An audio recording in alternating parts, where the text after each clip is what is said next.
नमस्कार दोस्तों, स्वागत है आप सभी का अपने YouTube channel perfect study GS में। दोस्तों, हम लोग बिहार दरोगा मेंस का जो प्रैक्टिस सेट कर रहे हैं उसमें आज हम लोग प्रैक्टिस सेट नंबर 2 को करने वाले हैं। दोस्तों, ये आपको विद्यासागर बुक का जो कि आपको ज्ञान बिंदु जीएस एकेडमी के जो सर निकाले हुए हैं उसी से हम लेकर आए हुए हैं। दोस्तों, इससे पहले हम लोग एक प्रैक्टिस सेट कर चुके हैं। अगर उसे आपने नहीं देखे हैं तो मेरे प्लेलिस्ट में जाकर उसे देख सकते हैं।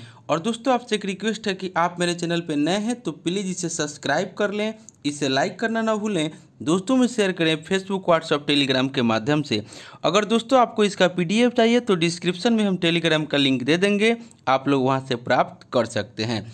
और दोस्तों, इससे पहले हम लोग प्लेटफॉर्म बुक का 17 प्रैक्टिस सेट, केबीसी नैनो का 14 प्रैक्टिस सेट कर चुके हैं और हम लोग एडोटेरिया का वॉल्यूम 1 और वॉल्यूम 2 का भी प्रैक्टिस सेट कर चुके हैं। अगर उसे आपने नहीं देखे हैं तो मेरे प्लेलिस्ट में जाकर उसे देख सकते हैं। तो चलिए दोस्तों, स्टार्ट करते हैं आज का प्रैक्टिस सेट। आज का पहला क्वेश्चन हो जाएगा, कह रहा है आपको कि किस हड़प्पाकालीन स्थल से धान की भूसी का साक्ष्य मिला है। एक का राइट आंसर हो जाएगा ऑप्शन नंबर डी, यानी कि ए और बी दोनों, यानी कि आपको लोथल और रंगपुर दोनों से आपको धान की भूसी का साक्ष्य मिला है। रंगपुर एवं लोथल से चावल के दाने मिले हैं जिनसे धान की खेती होने का प्रमाण मिलता है और चावल के प्रथम साक्ष्य जो है वो आपको लोथल से प्राप्त हुए हैं।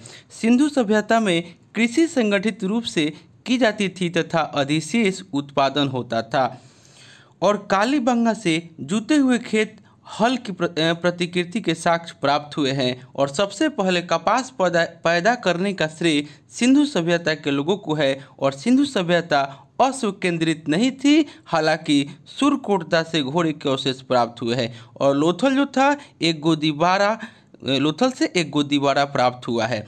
नेक्स्ट हम लोग देख लेते हैं क्वेश्चन नंबर 2 में आपको कह रहा है कि 3 क्रमागत बट्टा जो दिया हुआ है तुल एक ही बट्टा कितना इसका होगा वो आपको बताना है। इसका राइट आंसर हो जाएगा ऑप्शन नंबर सी, यानी कि 36%। आप लोग इस तरह भी निकाल सकते हैं, 10 प्लस जितना दिया हुआ है उसका 100 का 90% और इसका सबका आपका जितना परसेंट दिया हुआ है उस तरह भी अगर आपको निकालिएगा तो इसका राइट आंसर हो जाएगा option number C. Question number 3 में आपको कह रहा है कि किसका मिलान गलत है। और दोस्तों, आपको इसका सॉल्यूशन के साथ पूरे डिस्कशन के साथ अगर पीडीएफ चाहिए तो डिस्क्रिप्शन में हम टेलीग्राम का लिंक देंगे, आप लोग वहां से इसका पीडीएफ प्राप्त कीजिएगा, वहां पे आपको इसका जानकारी प्राप्त हो जाएगा। कह रहा है कि किसका मिलान गलत है। 3 का राइट आंसर हो जाएगा ऑप्शन नंबर डी, अवंती जो श्रावस्ती दे रहा है यह आपका मिलान गलत है। अवंती हो जाएगा यानी कि उज्जैनी महिष्मती, अवंती का हो जाएगा उज्जैनी या महिष्मती। और चेदी सुक्तिमती सही है, सूरसेन मथुरा और मल का कुशीनगर, लेकिन ऑप्शन नंबर डी जो है यह आपका गलत हो जाएगा। नेक्स्ट देख लेते हैं क्वेश्चन नंबर 4। क्वेश्चन नंबर 4 में आपको कह रहा है कि अशोक के संदर्भ में कौन सा कथन सही है। 4 का राइट आंसर हो जाएगा ऑप्शन नंबर डी, यानी कि 1, 2 और 3, यानी कि तीनों सही है। यानी कि राज्याभिषेक से पूर्व अशोक उज्जैन का राज्यपाल था, सही है। भारत में शिलालेख का प्रचलन सर्वप्रथम अशोक ने किया था, यह भी सही है। और अशोक अपने राज्याभिषेक के 8वें वर्ष अर्थात 261 BC में कलिंग पर आक्रमण किया था, यानी कि तीनों सही है। नेक्स्ट देख लेते हैं क्वेश्चन नंबर 5 में आपको कह रहा है कि दिल्ली सल्तनत के किस शासक ने सिजदा एवं पाबोस जैसी पद्धतियों को लागू किया था। 5 का राइट आंसर हो जाएगा ऑप्शन नंबर ए, बलबन के द्वारा लागू किया गया था। नेक्स्ट देख लेते हैं क्वेश्चन नंबर 6।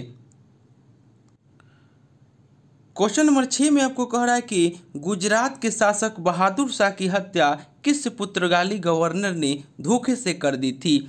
6 का राइट आंसर हो जाएगा ऑप्शन नंबर बी, यानी कि नीनो डी कुन्हा।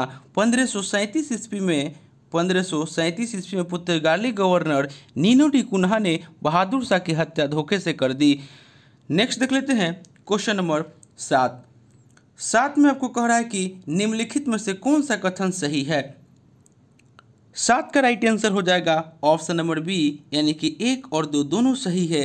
यानी कि शेरशाह भूमि माप की पद्धति जब्ती पद्धति कहलाती है और 1555 ईस्वी में सरहिंद के युद्ध में विजय होने के पश्चात हुमायूं पुनः दिल्ली की गद्दी पर बैठा।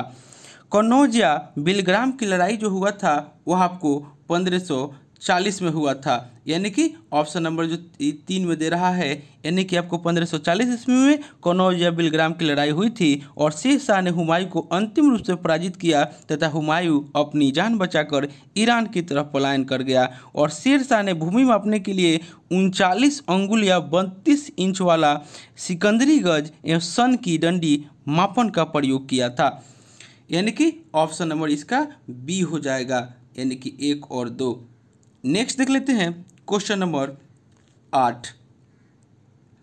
क्वेश्चन नंबर 8 में आपको कह रहा है कि निम्नलिखित में से कौन सा कथन असत्य है।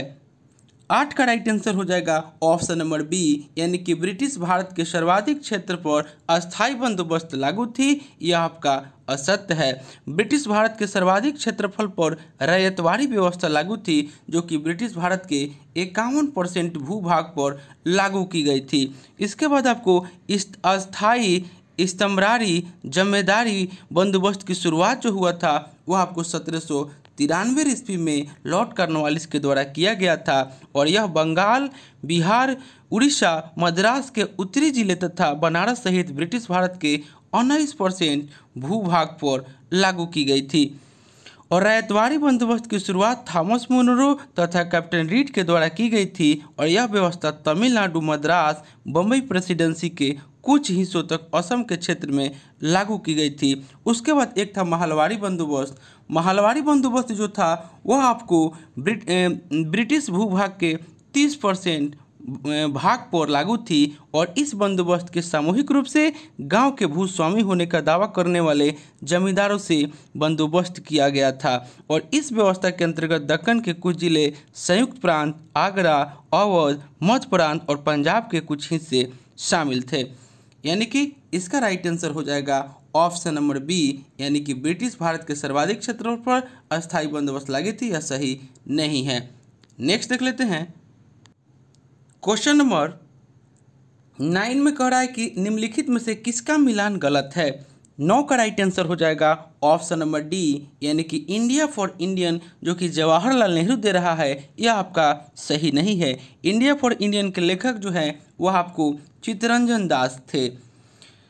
और देख लेते हैं जो ऑप्शन में दिया हुआ है आपको हिंदू पेट्रियाट हरिश्चंद्र मुखर्जी सही है, बंदी जीवन सचिंद्र नाथ सान्याल सही है और Indian struggle Subhash Chandra Bose.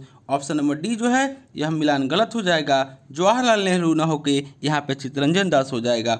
Next देख लेते हैं क्वेश्चन नंबर 10। क्वेश्चन नंबर 10 में आपको कह रहा है कि निम्नलिखित में से किस विद्वान ने 1857 के विद्रोह को राष्ट्रीय विद्रोह की संज्ञा दी थी। 10 का राइट आंसर हो जाएगा ऑप्शन नंबर बी, यह आपको डिज़रायली के द्वारा दिया गया था। भारत का प्रथम स्वतंत्रता संग्राम जो है वह वीर सावरकर के द्वारा कहा गया था और पूर्ण सिपाही विद्रोह सर जॉन लॉरेंस एवं सीले के द्वारा कहा गया था। और अंग्रेजों के विरुद्ध हिंदू एवं मुसलमानों का षड्यंत्र जो है वह जेम्स आउटरम और डब्ल्यू टेलर के द्वारा कहा गया था। नेक्स्ट हम लोग देख लेते हैं क्वेश्चन नंबर 11। क्वेश्चन नंबर 11 में आपको कह रहा है कि 1935 के भारत शासन अधिनियम के संबंध में कौन सा कथन सही है। 11 का राइट आंसर हो जाएगा ऑप्शन नंबर डी, यानी कि 1, 2 और 3 तीनों सही है। यानी कि साइमन कमीशन की रिपोर्ट तथा गोलमेज सम्मेलन भारत शासन अधिनियम 1935 के आधार था और इस अधिनियम के तहत केंद्र स्तर पर द्विध शासन प्रणाली स्थापित की गई और इस अधिनियम के तहत सिंध तथा उड़ीसा का निर्माण किया गया। यानी कि 1, 2 और 3 तीनों सही है। ठीक है, तीनों सही हो जाएगा, 1, 2 और 3। नेक्स्ट देख लेते हैं क्वेश्चन नंबर आपको 12 में आपको कह रहा है कि निम्नलिखित में से कौन प्रारूप समिति के सदस्य नहीं थे। 12 का राइट आंसर हो जाएगा ऑप्शन नंबर डी यानी कि पट्टाभी सीतारमैया। पट्टाभी सीतारमैया प्रारूप समिति के सदस्य नहीं थे। कांग्रेस का 56वां अधिवेशन 1948 में जयपुर में हुआ। इसके अध्यक्ष पट्टाभी सीतारमैया थे और बी.आर. अम्बेडकर की अध्यक्षता में गठित प्रारूप समिति संविधान सभा के सबसे विशिष्ट समितियों में से शामिल थी। इसका गठन जो हुआ था 29 अगस्त 1947 को किया गया था और इसमें 7 सदस्य थे। प्रारूप समिति के जो सदस्य थे हम बता देते हैं, डॉक्टर भीमराव अम्बेडकर अध्यक्ष थे, एन गोपाल स्वामी अयंगर थे, Alladi Krishna Swami Iyer, doctor K M. Munshi, Syed Mohammad Saadullah, N Madhavrao जो कि बी.एल. मित्र की जगह थे, उसके बाद टी.टी. कृष्णमाचारी, डी.पी. खेतान की जगह, यानी कि ऑप्शन नंबर डी इसका राइट आंसर हो जाएगा। नेक्स्ट देख लेते हैं क्वेश्चन नंबर 13। कहा कि भारतीय संविधान का कौन सा अनुच्छेद अपनी पसंद के व्यक्ति से विवाह करने के किसी व्यक्ति के अधिकार को संरक्षण देता है। 13 का राइट आंसर हो जाएगा ऑप्शन नंबर बी अनुच्छेद 21। भारतीय संविधान का अनुच्छेद 21 कहता है कि किसी व्यक्ति को उससे प्राण या दैहिक स्वतंत्रता से विधि के द्वारा स्थापित प्रक्रिया के अनुसार ही वंचित किया जाएगा और आपको उच्चतम न्यायालय के अनुच्छेद 21 के तहत किसी व्यक्ति को अपनी पसंद के व्यक्ति से विवाह करने का अधिकार को संरक्षण देता है। और आपको 15 अनुच्छेद 15 है मूल वंश, धर्म, जाति, लिंग या जन्म स्थान के आधार पर भेदभाव निषेध। अनुच्छेद 16 में कहता है कि लोक नियोजन के विषय में अवसर की समानता और आपको अनुच्छेद 19 में कहता है कि वाक स्वतंत्रता आदि कुछ अधिकारों का संरक्षण। नेक्स्ट हम लोग देख लेते हैं, यानी कि इसका राइट आंसर हो जाएगा ऑप्शन नंबर बी अनुच्छेद 21। क्वेश्चन नंबर 14, इसका राइट आंसर हो जाएगा ऑप्शन नंबर बी 144। नेक्स्ट देख लेते हैं क्वेश्चन नंबर 15। 15 का राइट आंसर हो जाएगा ऑप्शन नंबर ए 662। दोस्तों इसका सॉल्यूशन चाहिए तो आप टेलीग्राम ज्वाइन कीजिए, वहां से आपको मिल जाएगा। क्वेश्चन नंबर 16 कह रहा है कि भारतीय संविधान का कौन सा अनुच्छेद यह कहता है कि मंत्रिपरिषद सामूहिक रूप से लोकसभा के प्रति उत्तरदायी होगी। 16 का राइट आंसर हो जाएगा ऑप्शन नंबर डी अनुच्छेद 75 के 3। अनुच्छेद 75 के 3 के अनुसार मंत्रिपरिषद सामूहिक रूप से लोकसभा के प्रति उत्तरदायी होगी। अनुच्छेद 75 के 2 के अनुसार मंत्री जो है राष्ट्रपति के प्रसाद प्रयत्न पद धारण करता है और अनुच्छेद 75 के 5 जो है यह कहता है कि कोई मंत्री जो निरंतर 6 माह की अवधि तक संसद के किसी सदन का सदस्य नहीं है उस अवधि की समाप्ति पर मंत्री नहीं रहेगा, यानी कि और इसका राइट आंसर हो जाएगा ऑप्शन नंबर डी अनुच्छेद 75 के 3। नेक्स्ट देख लेते हैं क्वेश्चन नंबर 17 में आपको कह रहा है कि किस प्रस्ताव के तहत अविलंबनीय लोक महत्व के किसी मामले पर सदन में चर्चा करने के लिए सदन की नियमित कार्यवाही को स्थगित किया जाता है। 17 का राइट आंसर हो जाएगा ऑप्शन नंबर ए यानी कि स्थगन प्रस्ताव। नेक्स्ट देख लेते हैं क्वेश्चन नंबर आपको 18 में आपको कह रहा है कि 92वां संविधान संशोधन 2003 के तहत 8वीं अनुसूची में कौन सी भाषा जोड़ी गई थी। 18 का राइट आंसर हो जाएगा option number D Bodo, Santhali, Maithili और डोंगरी। संविधान की 8वीं अनुसूची में 14 भाषाओं को सम्मिलित किया गया था, परंतु विभिन्न संशोधनों के बाद अब इनकी संख्या जो है वह आपको 22 है। 21वां संविधान संशोधन 1967 के द्वारा सिंधी को, 71वां संविधान संशोधन 1992 के द्वारा कोंकणी, मणिपुरी, नेपाली और 92वां संविधान संशोधन 2003 के द्वारा आपको बोडो, डोंगरी और मैथिली और संथाली को जोड़ा गया और अभी तक कुल 6 भाषाओं को शास्त्रीय भाषा का दर्जा दिया गया है। नेक्स्ट देख लेते हैं क्वेश्चन नंबर 19। क्वेश्चन नंबर 19 का राइट आंसर हो जाएगा ऑप्शन नंबर ए।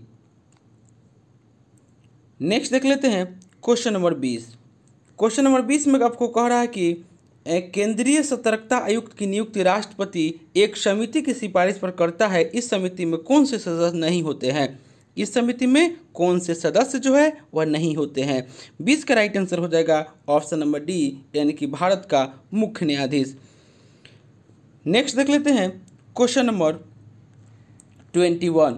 21 में कह रहा है कि 0 डिग्री देशांतर अर्थात प्रधान याम्योत्तर रेखा किन देशों से होकर गुजरती है। 21 का राइट आंसर हो जाएगा ऑप्शन नंबर सी, यानी कि फ्रांस, माली और घाना से। 0 डिग्री देशांतर अर्थात प्रधान याम्योत्तर रेखा 8 देशों United Kingdom, France, Spain, Algeria, Mali, Burkina Faso, Ghana, Togo और घाना से होकर के गुजरती है।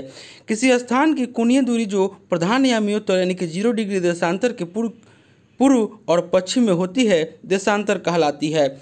नेक्स्ट देख लेते हैं क्वेश्चन नंबर 22 में आपको कह रहा है कि ड्रैकेसबर्ग पर्वतमाला का विस्तार किस देश में है। 22 का राइट आंसर हो जाएगा ऑप्शन नंबर सी, यह आपको दक्षिण अफ्रीका में है। ड्रैकेसबर्ग पर्वतमाला का विस्तार अफ्रीका महादेश के दक्षिण अफ्रीका, लेसोथो तथा स्विट्जरलैंड देश में है।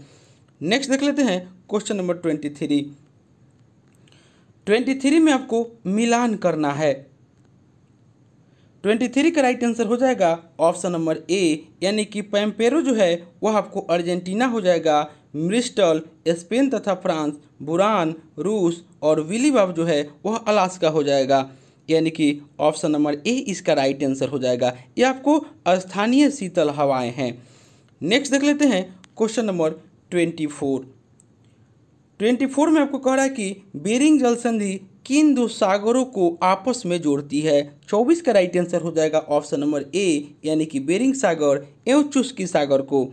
बेरिंग जल संधि अलास्का तथा रूस के मध्य स्थित है और बेरिंग सागर एवं चुस्की सागर को आपस में जोड़ती है। नेक्स्ट देख लेते हैं क्वेश्चन नंबर 25 में आपको कह रहा है कि भारत का सबसे दक्षिणतम बिंदु इंदिरा पॉइंट किस द्वीप पर स्थित है। 25 का राइट आंसर हो जाएगा ऑप्शन नंबर डी, यह आपको ग्रेट निकोबार द्वीप पर स्थित है।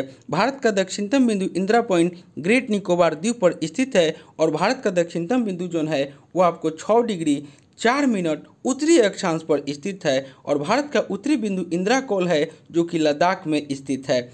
नेक्स्ट देख लेते हैं क्वेश्चन नंबर 26।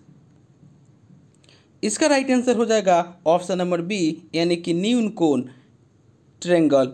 नेक्स्ट देख लेते हैं क्वेश्चन नंबर 27 में आपको क्या कह रहा है कि 1 का स्क्वायर 2 का स्क्वायर 3 का स्क्वायर को कीजिएगा तो 14 आ जाएगा। उसी तरह आपको 3 का स्क्वायर 4 का स्क्वायर 5 का स्क्वायर कीजिएगा तो इसका राइट आंसर हो जाएगा, यानी कि 27 का ऑप्शन नंबर सी, यानी कि 50 हो जाएगा। नेक्स्ट देख लेते हैं क्वेश्चन नंबर 28 का राइट आंसर हो जाएगा, आप इसको सॉल्व कीजिएगा, ऑप्शन नंबर इसका डी हो जाएगा। क्वेश्चन नंबर 29 यानी कि पहले 1 बढ़ रहा है, उसके बाद 3 फिर 9 फिर 27 फिर 81, यानी कि आपको इसी तरह आपको इसको बढ़ाइएगा तो इसका राइट आंसर हो जाएगा ऑप्शन नंबर बी, यानी कि 123। पहले 1 बढ़ेगा, उसके बाद 3 फिर 9 फिर 27 फिर 81, ऑप्शन नंबर बी इसका राइट आंसर हो जाएगा।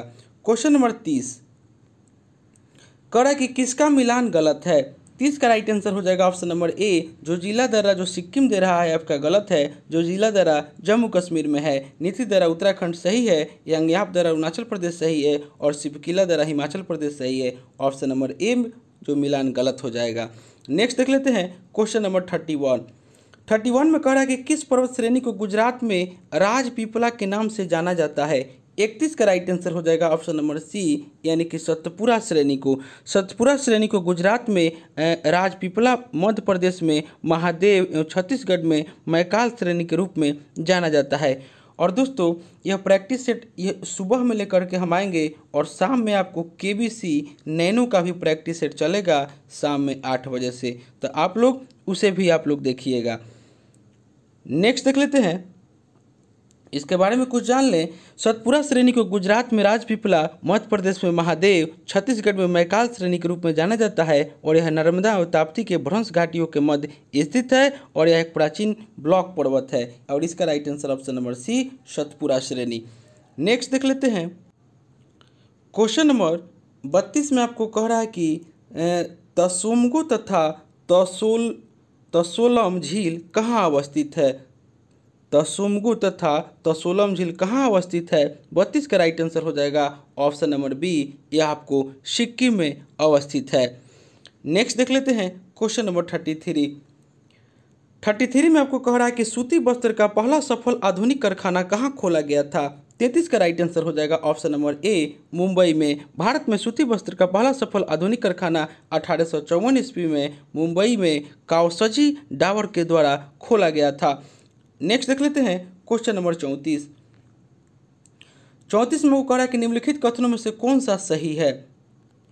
34 का राइट आंसर हो जाएगा ऑप्शन नंबर डी, यानी कि 1, 2, 3 और 4 यानी कि सभी सही है। प्राचीन जलोढ़ मृदा को बांगर तथा नवीन जलोढ़ मृदा को खादर कहते हैं। काली मृदा की जल धारण क्षमता अधिक होती है और काजू, चाय, कहवा, मसाले की खेती के लिए लेटेराइट मृदा सर्वाधिक उपयुक्त है और कपास, गन्ना, मूंगफली, तंबाकू की खेती काली मृदा में होती है। यानी कि मृदा का अर्थ हो जाएगा मिट्टी, यानी कि ऑप्शन नंबर डी इसका राइट आंसर हो जाएगा।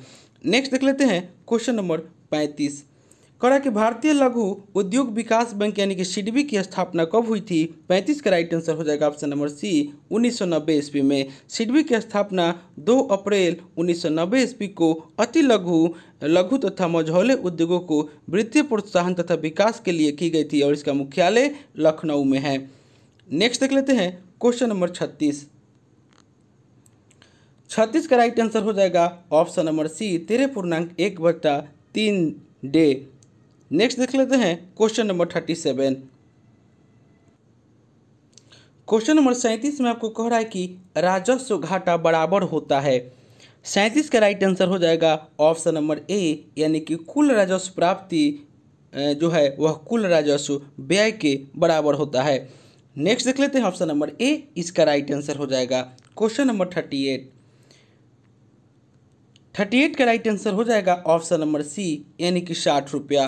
क्वेश्चन नंबर 39 में कह रहा है कि अर्थव्यवस्था में ऐसी स्थिति जिसमें स्फीति तथा मंदी दोनों ही स्थितियां साथ साथ बनी रहे क्या कहलाती है।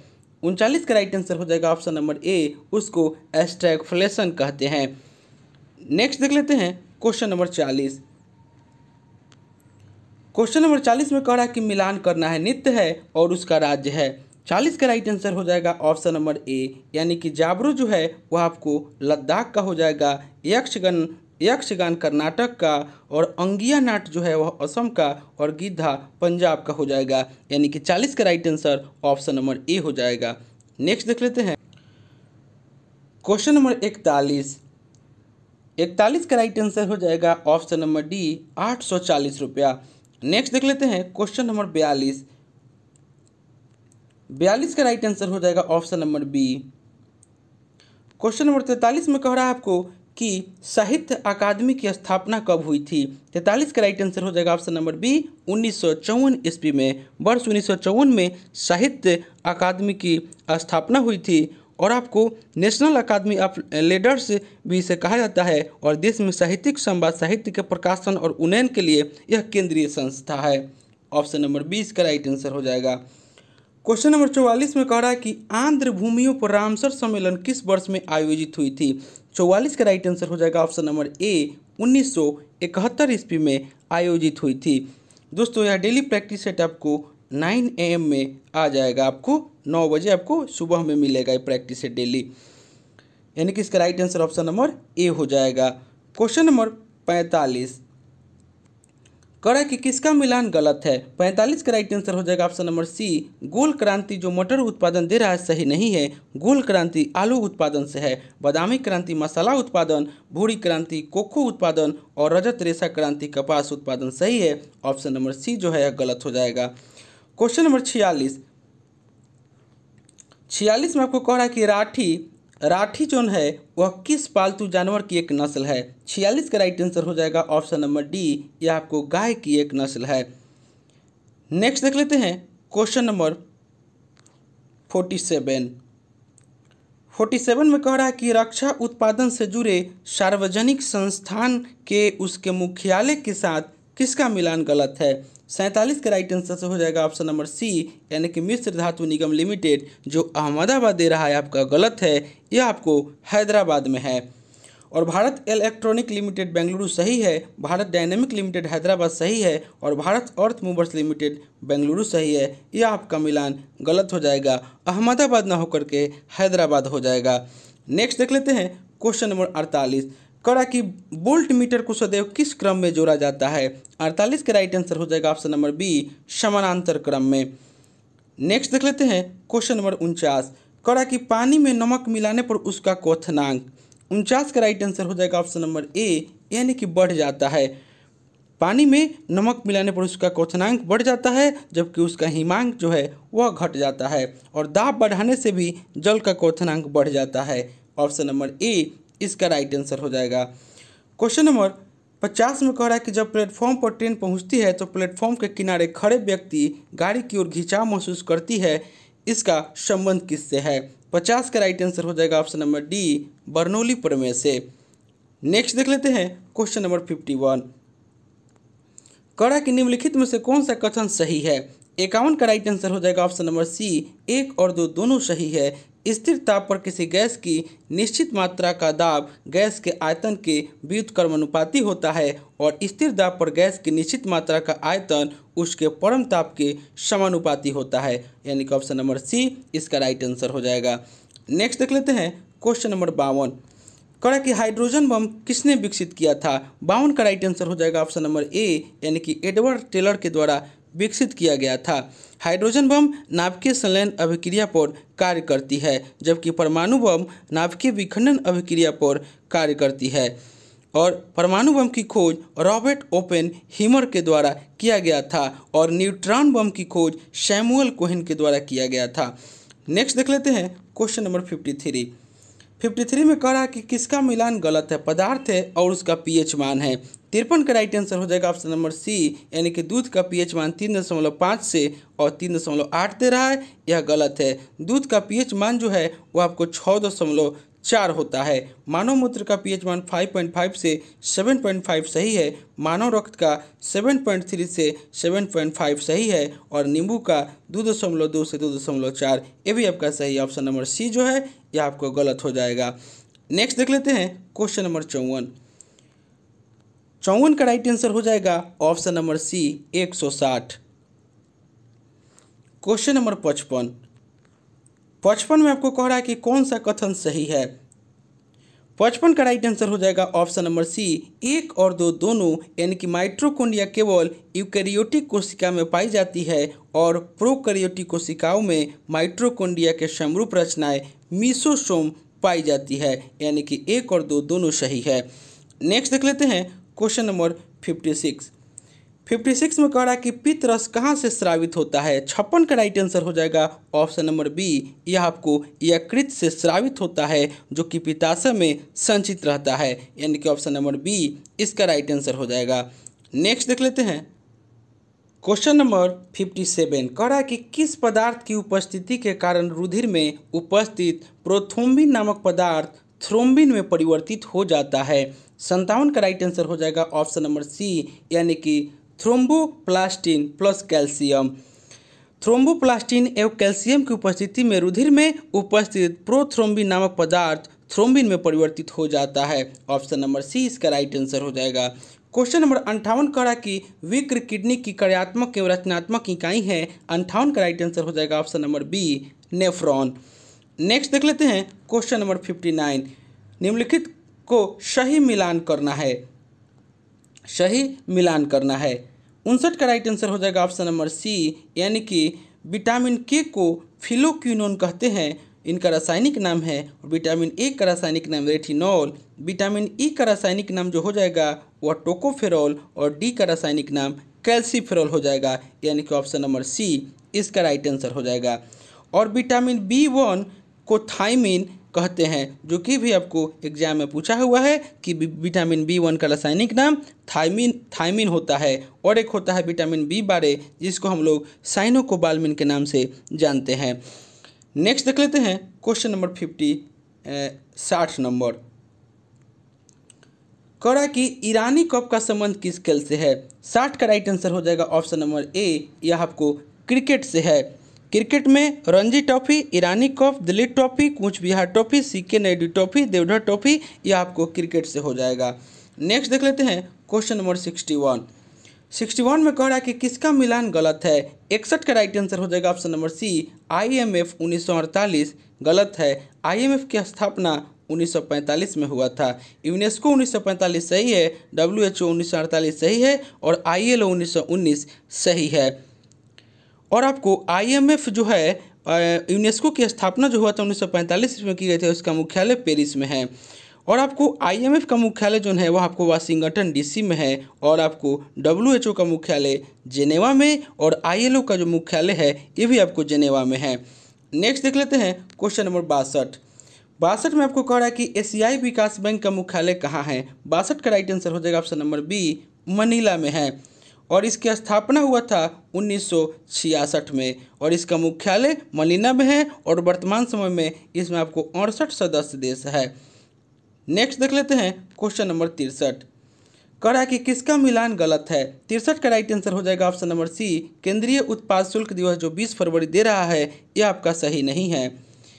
केंद्रीय उत्पाद शुल्क दिवस जो है वह आपको 24 फरवरी को मनाया जाता है। केंद्रीय मातृभाषा दिवस जो है वह आपको 21 फरवरी को मनाया जाता है। और ऑप्शन देख लेते हैं, विश्व कैंसर दिवस 4 फरवरी सही है, विश्व आंध्र भूमि दिवस 2 फरवरी सही है, राष्ट्रीय विज्ञान दिवस 28 फरवरी सही है। लेकिन इसका ऑप्शन सी, केंद्रीय उत्पाद शुल्क दिवस जो है वह आपको 24 फरवरी को मनाया जाता है, जो कि यह गलत दिया हुआ है। नेक्स्ट देख लेते हैं क्वेश्चन नंबर 64, माफ कीजिएगा 64। क्वेश्चन नंबर 64 में मिलान करना है। 64 का राइट आंसर हो जाएगा ऑप्शन नंबर ए, यानी कि पारिस्थितिकी विज्ञान केंद्र जो है वह बेंगलुरु में है, केंद्रीय वन अनुसंधान संस्थान देहरादून, भारतीय मौसम वेधशाला पुणे और राष्ट्रीय समुद्र विज्ञान संस्थान पणजी में है। यानी कि 64 का right answer option number A हो जाएगा। और एक दो आपको बता देते हैं इंपॉर्टेंट, भारतीय पेट्रोलियम संस्थान देहरादून में है और आपको राष्ट्रीय पर्यावरण अभियांत्रिकी अनुसंधान संस्थान नागपुर में है और भारतीय पुरातत्विक सर्वेक्षण नई दिल्ली में है। नेक्स्ट हम लोग देख लेते हैं क्वेश्चन नंबर 65, कह रहा है कि किसका मिलान गलत है। 65 का राइट आंसर हो जाएगा ऑप्शन नंबर डी, चिदम्बरा जो शिवादन जो दे रहा है शिवादन, यह गलत है। चिदम्बरा के लेखक सुमित्रा नंदन पंत है। अलबरूनी किताबुल हिंद सही है, प्रेमचंद्र कर्मभूमि और भवभूति मालती माधव सही है। ऑप्शन नंबर डी यह आपको गलत हो जाएगा। क्वेश्चन नंबर आपको 66, क्वेश्चन नंबर 66 कह रहा है कि रैमन मैग्सेसे पुरस्कार के संदर्भ में कौन सा कथन सही है। 66 का राइट आंसर हो जाएगा ऑप्शन नंबर डी, 1, 2 और 3, यानी कि तीनों सही है। इसे एशिया का नोबेल पुरस्कार कहा जाता है। इसकी स्थापना 1957 में फिलीपींस के राष्ट्रपति रैमन मैग्सेसे की याद में की गई थी और आचार्य विनोबा भावे ये पुरस्कार प्राप्त करने वाले पहले भारतीय थे, यानी कि तीनों सही है। नेक्स्ट देख लेते हैं क्वेश्चन नंबर 67, कह रहा है कि 1939 में हिटलर ने किस राष्ट्र के साथ अनाक्रमण संधि की। 67 का राइट आंसर हो जाएगा ऑप्शन नंबर सी, यानी कि रूस के साथ। नेक्स्ट देख लेते हैं क्वेश्चन नंबर 68, 68 का राइट आंसर हो जाएगा ऑप्शन नंबर बी, यानी कि 66। क्वेश्चन नंबर 69 कह रहा है कि ए तथा बी की प्रतिमाह आय का अनुपात 5:4 तथा खर्चे का अनुपात 3:2 है। यदि 900 रुपये बचाता है तो दोनों की आय का अंतर। 69 का राइट आंसर हो जाएगा ऑप्शन नंबर ए, यानी कि 450। क्वेश्चन नंबर 70 का राइट आंसर हो जाएगा ऑप्शन नंबर ए, यानी कि 6। नेक्स्ट देख लेते हैं क्वेश्चन नंबर 71, इसका राइट आंसर हो जाएगा ऑप्शन नंबर ए, यानी कि 89 kg। क्वेश्चन नंबर 72 का राइट आंसर हो जाएगा ऑप्शन नंबर ए, यानी कि 6 वर्ष। नेक्स्ट देख लेते हैं क्वेश्चन नंबर 73 में आपको कह रहा है कि निम्नलिखित में से कौन सा वेद गद्य और पद दोनों में है। 73 का राइट आंसर हो जाएगा option number B, Yajurveda. Yajurveda को कर्मकांडीय वेद कहा जाता है क्योंकि इसमें यज्ञों के नियमों या विधानों का संकलन है। और यजुर्वेद के 2 भाग है, शुक्ल यजुर्वेद और कृष्ण यजुर्वेद। शुक्ल यजुर्वेद केवल गद्य में है जबकि कृष्ण यजुर्वेद गद्य और पद दोनों में है, यानी कि ऑप्शन नंबर बी इसका राइट आंसर हो जाएगा। क्वेश्चन नंबर 74 में आपको कह रहा है कि मोहम्मद गोरी ने भारत पर प्रथम आक्रमण कब किया था। 74 का राइट आंसर हो जाएगा ऑप्शन नंबर बी, यानी कि 1175 ईस्वी में। मोहम्मद गोरी ने भारत पर प्रथम आक्रमण 1175 ईस्वी में मुल्तान पर किया था और 12वीं सदी के मध्य में गोरी वंश का उदय हुआ। गोरी साम्राज्य का आधार उत्तर पश्चिम अफगानिस्तान तथा मोहम्मद गोरी ने भारत में तुर्क राज्य की स्थापना की थी। नेक्स्ट देख लेते हैं। क्वेश्चन नंबर 75 में कह रहा है कि तृतीय आंग्ल मराठा युद्ध किसके काल में हुआ था। 75 का राइट आंसर हो जाएगा ऑप्शन नंबर सी, यानी कि लॉर्ड हेस्टिंग्स के काल में हुआ था। तृतीय आंग्ल मराठा युद्ध 1817 से 18 ईस्वी में लॉर्ड हेस्टिंग्स के समय में शुरू हुआ था और इस युद्ध की समाप्ति के बाद अंग्रेजों ने पेशवा पद को समाप्त कर दिया तथा बाजीराव द्वितीय को पुणे से हटाकर कानपुर के निकट बिठूर में पेंशन पर जीने के लिए भेज दिया था। उसके बाद तृतीय आंग्ल मराठा युद्ध से संबंधित कुछ संधि है। ग्वालियर की संधि जो हुआ था 1817 में सिंधिया और अंग्रेज के बीच, पूना की संधि भी हुआ था 1817 में पेशवा तथा अंग्रेज के बीच, और मंदसौर की संधि जो हुआ था 1818 में होलकर तथा अंग्रेज के बीच। यानी कि इसका राइट आंसर हो जाएगा ऑप्शन नंबर सी, यानी कि लॉर्ड हेस्टिंग्स। दोस्तों थोड़ा सा प्रिंट बुक में ही ऐसा दिया हुआ है। कहा कि निम्नलिखित घटनाओं को उसके काल क्रमानुसार व्यवस्थित करना है, यह आपको बताना है। आपको इसका निम्नलिखित घटनाओं को उसके काल क्रमानुसार व्यवस्थित करना है। स्वराज पार्टी की स्थापना, साइमन कमीशन, असहयोग आंदोलन और खिलाफत आंदोलन। 76 का राइट आंसर हो जाएगा ऑप्शन नंबर सी, यानी कि पहले आपको हो जाएगा खिलाफत आंदोलन, उसके बाद असहयोग आंदोलन, उसके बाद आपको साइमन कमीशन और अंत में स्वराज पार्टी की स्थापना, यानी कि ऑप्शन नंबर सी इसका राइट आंसर हो जाएगा। क्वेश्चन नंबर 77, थोड़ा सा प्रिंट थोड़ा सा इसका उसी दिया है बुक में, थोड़ा सा धीमा प्रिंट है, मतलब उतना उगा हुआ नहीं है, तो प्रिंट ही ऐसा दिया हुआ है। हम आपको डिटेल में बताते हैं, आप लोग समझ लीजिएगा। निम्नलिखित में से किस स्थिति में संयुक्त अधिवेशन नहीं बुलाई जा सकती है। 77 का राइट आंसर हो जाएगा ऑप्शन नंबर बी, यानी कि संविधान संशोधन विधेयक को राज्यसभा ने अस्वीकार कर दिया हो, यानी कि ऑप्शन नंबर बी इसका राइट आंसर हो जाएगा। नेक्स्ट देख लेते हैं क्वेश्चन नंबर 78 में कह रहा है कि राज्य के महाधिवक्ता की नियुक्ति कौन करता है। 78 का राइट आंसर हो जाएगा ऑप्शन नंबर बी, यानी कि राज्यपाल। संविधान के अनुच्छेद 165 के 1 के अनुसार प्रत्येक राज्य का राज्यपाल उच्च न्यायालय के न्यायाधीश नियुक्त होने के लिए अहर्ती किसी व्यक्ति को राज्य का महाधिवक्ता नियुक्त करेगा। महाधिवक्ता राज्यपाल के पश्चात प्रयत्न पद धारण करेगा। इसका उल्लेख 165 के अनुच्छेद 165 के 3 में है। नेक्स्ट देख लेते हैं क्वेश्चन नंबर 79। कहा कि भारतीय संविधान का कौन सा अनुच्छेद विधान परिषद के गठन की चर्चा करता है। 79 का राइट आंसर हो जाएगा ऑप्शन नंबर सी, अनुच्छेद 169। दोस्तों आपसे एक रिक्वेस्ट है कि आप मेरे चैनल पर नए हैं तो प्लीज़ इसे सब्सक्राइब कर लें, इसे लाइक करना ना भूलें, दोस्तों में शेयर करें फेसबुक, व्हाट्सएप, टेलीग्राम के माध्यम से। नेक्स्ट देख लेते हैं क्वेश्चन नंबर, यानी कि इसका right answer option number C 169। 80 में कह रहा है कि प्रमुख ज्वालामुखी तथा उसके अवस्थिति के साथ किसका मिलान गलत है। 80 का राइट आंसर हो जाएगा ऑप्शन नंबर डी, यानी कि ओजोस डेल सलाडो यूएसए जो दे रहा है यह आपका गलत है। और आपको ऑप्शन नंबर ए चिम्बराजो इक्वाडोर सही है, विसुवियस इटली सही है, और माउंट किलिमंजारो जो है वह आपको तंजानिया जो दे रहा है यह भी आपका सही है। और ऑप्शन नंबर डी जो है इसका गलत हो जाएगा। नेक्स्ट देख लेते हैं। यूएसए में आपको हो जाएगा मौना लोहा जो है यूएसए में है, माउंट सेंट हेलेंस जो है वो आपको यूएसए में है, यह आपका ऑप्शन नंबर डी गलत हो जाएगा। नेक्स्ट देख लेते हैं क्वेश्चन नंबर 81। घड़ी की सुई 5:20 पर कितने डिग्री का कोण बनाती है। इसका राइट आंसर हो जाएगा ऑप्शन नंबर ए, यानी कि 40 डिग्री। 82 इसको बनाइएगा, सी का 3 होता है, ई का 5 यानी कि 2 बढ़ रहा है, और इसका ओ का 15 और एन का होता है 14 यानी कि 1 घट रहा है, 2 बढ़ रहा है, घट रहा है। उसके बाद यू का होता है 21, उसके बाद क्यू का होता है 17। आप लोग इसी तरह इसको सॉल्व कीजिएगा तो इसका राइट आंसर हो जाएगा।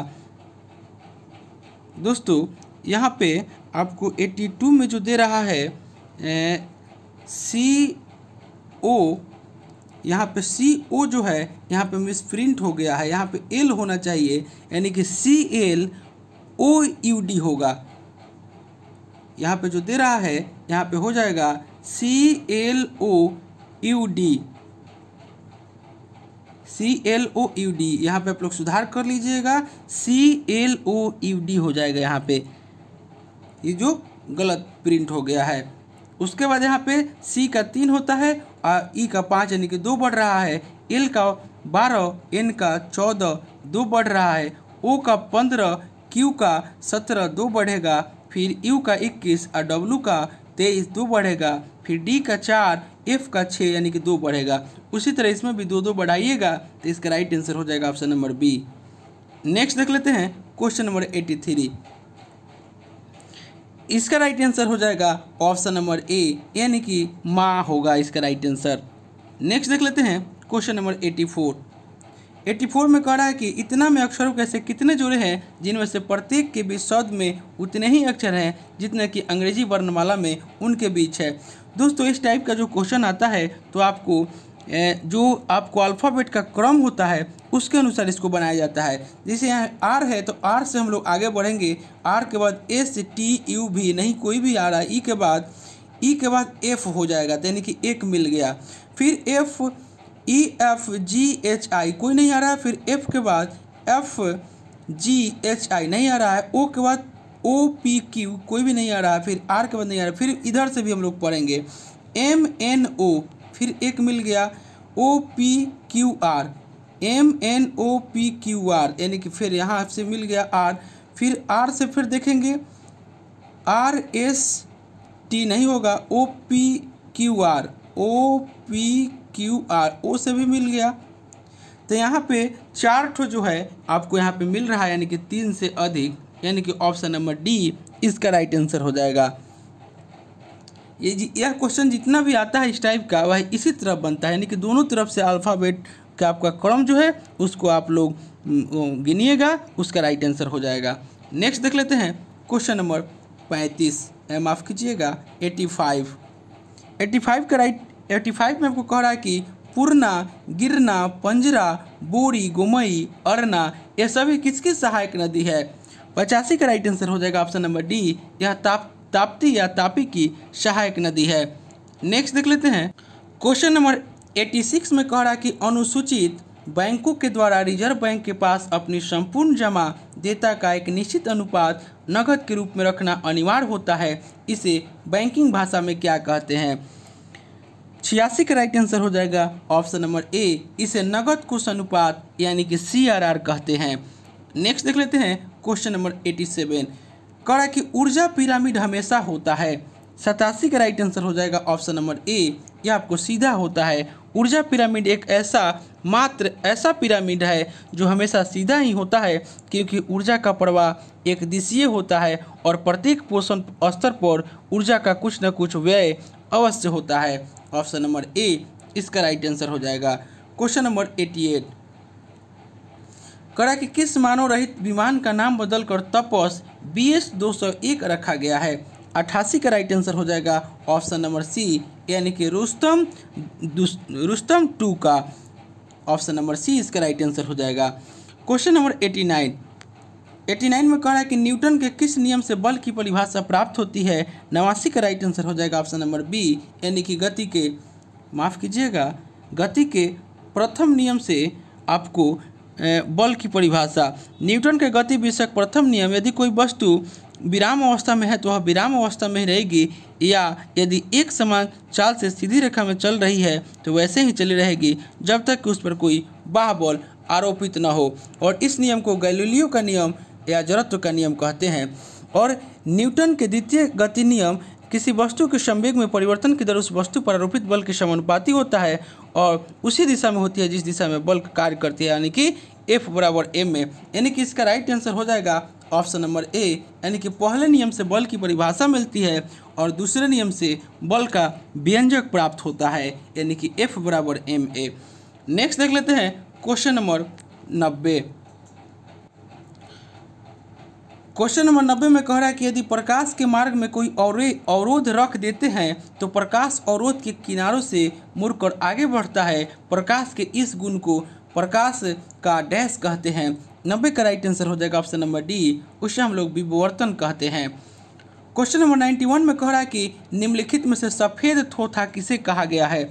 91 का राइट आंसर हो जाएगा ऑप्शन नंबर ए, यानी कि जिंक सल्फेट को। क्वेश्चन नंबर 92 में आपको कह रहा है कि बेंजोइक अम्ल का रासायनिक सूत्र क्या होता है। 92 का राइट आंसर हो जाएगा ऑप्शन नंबर बी, यानी कि C7H6O7 जो है, माफ़ कीजिएगा, C7H6 और O2 जो है वो आपको बेंजोइक अम्ल का रासायनिक सूत्र है। उसके बाद आपको C6H5 और OH जो दे रहा है यह आपको फिनोल का रासायनिक सूत्र है। यह एक प्रमुख एरोमेटिक एल्कोहल है और इसका उपयोग सौंदर्य प्रसाधनों के निर्माण वालों के रंजक के निर्माण, विस्फोटक पदार्थों के निर्माण तथा शल्य चिकित्सा में किया जाता है। और नेप्थलीन का हो जाएगा आपको, नेप्थलीन का सूत्र C10H8। उसके बाद एनिलीन का सूत्र हो जाएगा C6H5NH2। नेक्स्ट देख लेते हैं क्वेश्चन नंबर 93। क्वेश्चन नंबर 93 में कह रहा है कि निम्नलिखित में से कौन सा संपादक वर्ग में नहीं आते हैं। 93 का राइट आंसर हो जाएगा ऑप्शन नंबर ए, यानी कि पोरीफेरा। पोरीफेरा जो है वह आपको पादप वर्ग में नहीं आते हैं। ऑप्शन नंबर ए इसका राइट आंसर हो जाएगा। क्वेश्चन नंबर 94 कह रहा है कि निम्नलिखित में से कौन से पादप हार्मोन गैसीय अवस्था में होता है। 94 का राइट आंसर हो जाएगा ऑप्शन नंबर डी, यानी कि इथिलीन। इथिलीन गैसीय अवस्था में होता है और इसका सबसे महत्वपूर्ण कार्य कच्चे फलों को पकाना है। नेक्स्ट देख लेते हैं क्वेश्चन नंबर 95 कह रहा है कि निम्नलिखित में से कौन सा रोग विषाणु यानी कि वायरस से नहीं होता। 95 का राइट आंसर हो जाएगा ऑप्शन नंबर डी, यानी कि फाइलेरिया। पीलिया, चेचक और रेबीज जो है यह वायरस जनित रोग है। नेक्स्ट देख लेते हैं क्वेश्चन नंबर 96 कह रहा है कि क्यूजिग और कैनन शब्द किस खेल से संबंधित है। 96 का राइट आंसर हो जाएगा ऑप्शन नंबर डी, यह आपको बिलियर्ड्स से संबंधित है। क्वेश्चन नंबर 97 कह रहा है कि निम्न में कौन सुमेलित नहीं है, देश है और राजा है। 97 का राइट आंसर हो जाएगा ऑप्शन नंबर डी, यानी कि इनमें से कोई नहीं। चीन के राजा बांग, मिस्र के राजा फराओ तथा मेसोपोटामिया के राजा को पतेसी कहा जाता था, सभी सही सुमेलित है, यानी कि ऑप्शन नंबर डी इसका राइट आंसर हो जाएगा। क्वेश्चन नंबर 98 का राइट आंसर हो जाएगा option number D. Question number 99 का राइट आंसर हो जाएगा ऑप्शन नंबर बी, यानी कि 44%।